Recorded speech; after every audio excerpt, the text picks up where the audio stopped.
Hello, friends. Welcome to Peace is Here, the daily series exploring the architects of enough. Today we continue our theme, the social and systemic enough, by honoring Sojourner Truth. She walked out of slavery and into history, using her own life as evidence that freedom and dignity belong to all. Architect of Enough.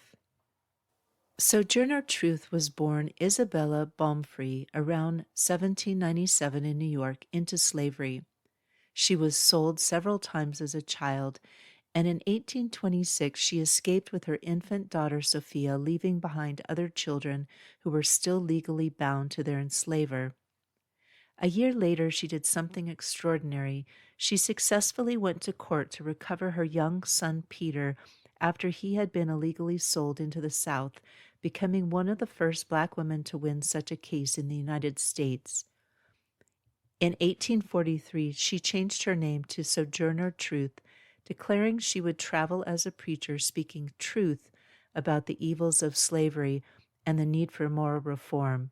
She became a compelling, unforgettable speaker at abolitionist meetings, religious gatherings, and women's rights conventions. One of her most famous appearances was at the Women's Rights Convention in Akron, Ohio in 1851. Though the exact words of the widely known "Ain't I a Woman" speech were heavily edited by others, what is beyond dispute is that she spoke powerfully about the combined burdens of race and gender and challenged her audience to recognize Black women's full humanity. She continued advocating long after the Civil War, lobbying for land grants for formerly enslaved people and challenging segregation on streetcars in Washington, D.C. Sojourner Truth's life defines how systemic change requires both courage and patient persistence. For readers, Narrative of Sojourner Truth, her dictated autobiography published in 1850, is the most direct window into her early life and convictions.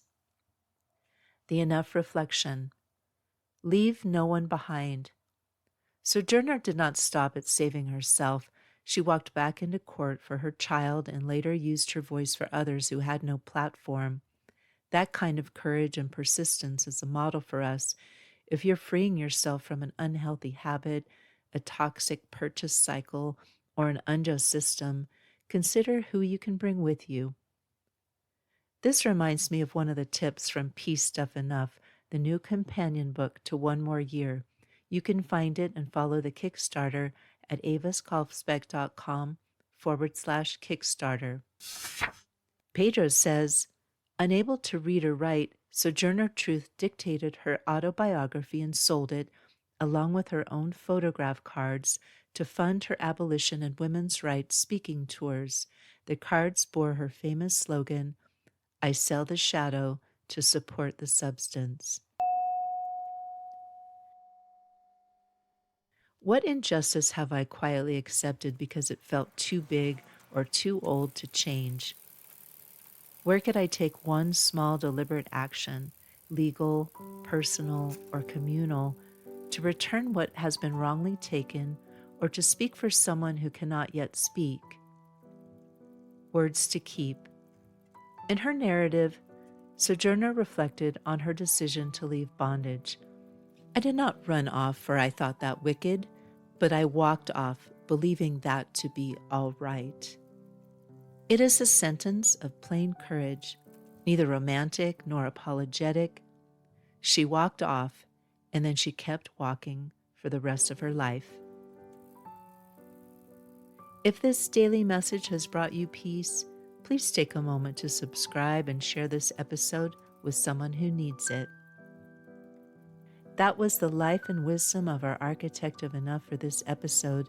If their story has inspired you to seek your own path to less consumption and more contentment, then please step off the treadmill with me. Let's learn from the architects of enough and discover together that for our planet, for our community, and for ourselves, peace is here.